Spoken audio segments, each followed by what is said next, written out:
E sinceramente não precisa ser economista para saber que tem alguma coisa errada com essa história do Banco Central cobrar 13, cobrar não, né? Indicar para o mercado uma Selic de 13,75%, quando a inflação agora é menor do que 4%, o que dá um juro real de mais de 10% nesse momento, mais de 10%. E hoje, eu nem sei se já terminou a reunião do Copom, ou seja, o órgão do Banco Central, que define a taxa de juros, Comitê de Política Monetária, se ia ou não diminuir. Existia uma expectativa no mercado de diminuir 0,25%, 13,75%, menos 0,25%, 13,5%. 13,5%, praticamente não muda nada na taxa de juros, continua próxima de 10%. E ainda havia uma especulação se poderia também reduzir para 0,5%. 13,75% menos 0,5%, 13,25% ainda, para uma inflação menor do que 4% agora, acho que é 3,8% agora, dá praticamente também 10%, uma taxa totalmente absurda. Eu também falei que o juro, se você entrar no aplicativo por exemplo, da Caixa Econômica, que é uma das mais baratas, o juro que se cobra, que você paga se entrar no cheque azul ou no negativo no final do mês, se tiver limite, é de 8%, e no ano é de 145%, o que dá 100% a mais. É um troço vergonhoso, descarado, e é óbvio que isso inibe toda a atividade econômica. Quem é que consegue, por exemplo, comprar alguma coisa e dever para um banco? Veja, eu estou falando de mais de 100% em cima, já descontado a inflação. Então, se você, por exemplo, teve um buraco orçamentário de R$ 1.000 no início do ano, você vai chegar no final do ano com 2.500. É isso que você vai chegar devendo. Olha, se você não conseguiu pagar R$ 1.000 no início do ano, você vai pagar 2.500 no final do ano? Não vai.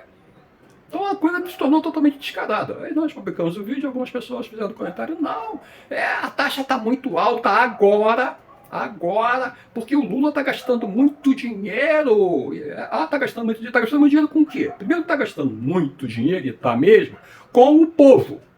Porque o Bolsonaro, mentiroso, disse lá na campanha que ia aumentar o auxílio emergencial para R$ 600, quando na realidade ele ia aumentar para 405. E o Lula disse que ia aumentar, e aumentou para 600. É claro que isso é uma despesa extraordinária. E a PEC aprovada dentro do governo Bolsonaro pelo Lula previu justamente isso. Então agora, nesse semestre, o déficit fiscal, tá? Agora fechou negativo 42 bilhões. Vamos colocar por aí, tá? Mas vamos aí à história dessas pessoas que usam essa argumentação. Eu queria mostrar para vocês como é que o Banco Central ele é tendencioso e contra você e contra o Brasil, contra a minha família, contra a minha saúde orçamentária e contra a sua saúde orçamentária, e favorecer o governo Bolsonaro. Eu fiz uma tabela aqui que você pode consultar tranquilamente. É você entrar, pegar os dados, seja do IBGE ou os dados do Banco Central. Ó, eu vou falar da Selic e vou falar da inflação, tá? Bolsonaro assumiu quando mesmo? 1º de janeiro de 2019. Em 2 de fevereiro de 2019, a, a Selic estava em 6,5%. 6,5%. E a inflação era 3,89%. Então a taxa real de juros era mais 2,61%. 2,61%. Em fevereiro, a Selic caiu. Foi para 4,25%. E a inflação subiu, foi para 4%. E a taxa real de juros ficou em mais 0,25%, menor que a dos Estados Unidos. Por quê? Porque queria estimular a produção aqui, queria estimular as vendas, queria fazer com que o país comprasse mais. Então eu não posso ficar cobrando juros muito elevados. É isso que nós queremos agora. Mas isso agora ele não faz no nosso governo, mas no governo Bolsonaro ele fez. Ou seja, nessa altura do campeonato, com uma taxa de mais 0,25%, a poupança já estava perdendo dinheiro. Quem colocou lá dinheiro na poupança já estava perdendo. Em maio de 2000, eu tinha falado no outro dado que era 19, mas era 5/2 de 2020, quando na realidade a Selic caiu para 4,25%, a inflação já tinha aumentado para 4% e aí deu 0,25%. Tá? Então, só retificando. Em maio de 2020 ainda, tá? A Selic caiu para 3%, a inflação caiu para 1,88% e a taxa real de juros ficou em 1,82%, ou seja, a taxa real de juros subiu. Em agosto de 2020, a Selic caiu de novo para 2%, a inflação 2,44%, portanto, a taxa real de juros 0,44%. Veja os números que eu estou falando. Eu estou falando mais 2, mais 0, mais 1, mais 0, isso de juro real. Vamos para 2021. Em março de 2021, a taxa Selic era de 2,75%, a inflação deu um salto para 6,10%, e aí a taxa de juros ficou negativa em 3,35%. Negativa. Em maio de 2021, aí eles começaram a aumentar, tá? A taxa Selic, ela passou para 3,50%, só que a inflação aumentou mais ainda, 8,06%, e aí a taxa de juros ficou mais negativa ainda, 4,56%. E a gente vem mantendo isso, que os números são grandes, tá? E eu já estou com 7 minutos aqui de vídeo. Depois, nós tivemos, por exemplo, as taxas de juros negativas, todas negativas, permaneceram todas negativas, no patamar até junho de 2021, em 4%, sendo junho, a taxa Selic 4,25%, a inflação 8,35% e a taxa real negativa 8,10%. Tá? Depois, em dezembro de 21, a taxa Selic já estava mais alta, 9,25%, a inflação 10,06% e ainda perdendo da inflação. E o juro real menos 0,11, ainda perdendo ainda. Gente, eu estou praticamente falando que de 2019 a 2021, passado 2 anos, ou a taxa ficou de juro real totalmente negativa, ou no máximo ficou em 4% positivo. Em 2022, último ano do Bolsonaro, a taxa Selic continua a subir, 10, por exemplo, em fevereiro 10,75, a inflação 10,54%. Juro real 0,21.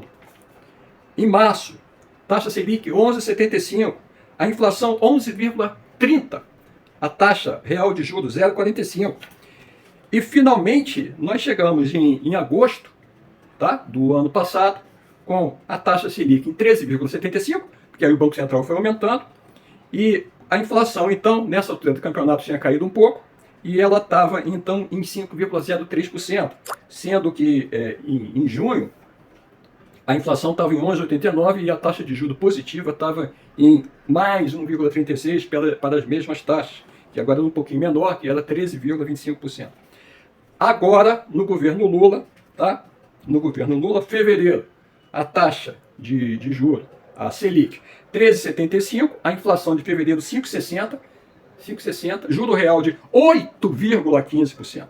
Março, Selic 3,75%, inflação 4,65%, juro 9,10%. Abril, taxa Selic 13,75%, inflação 4,19%, taxa real de juros 9,56%. Em maio, mesma coisa, taxa Selic 13,75%, inflação 3,94%, taxa de juros 9,85% e agora está mais que 10%. Vocês não veem que esse cara está prejudicando o banco, o governo, e não prejudicando o governo, torpedeando o governo, e aí torpedeando a sua saúde financeira e a minha, você é completamente cego. É isso absolutamente que ele está fazendo. E diminuir, como eu disse no começo desse vídeo, para 0, alguma coisa, não vai adiantar muita coisa não, porque vai continuar a coisa muito mal. Aí alguém falou lá, não, mas não, o governo está devendo. Vamos às contas do governo Bolsonaro. Déficit fiscal do governo. O governo Lula, nesse ano, está apontando, lembra que eu falei no começo? O déficit do governo Lula está em 42 bilhões. O governo quer chegar no final do ano com 100 bilhões. 100 bilhões. Tá? Governo Bolsonaro, 2019, déficit fiscal, 399 bilhões. 2020, sabe quanto foi? 2020, 1 trilhão. 1 trilhão, 11,9 bilhões. 1 trilhão. 2021, 297 bilhões e 2022, um superávit de 54 bilhões. E aí o mercado financeiro disse que isso foi um arranjo do Guedes, tá? Para fechar o mandato dele com positivo, ou seja, passando de um buraco de 1 trilhão para um superávit de 54. É difícil acreditar nessa história. Mas não importa, mesmo que você não acredite muito nisso, a realidade é que durante os 4 anos do governo Bolsonaro, o déficit fiscal foi simplesmente 10%.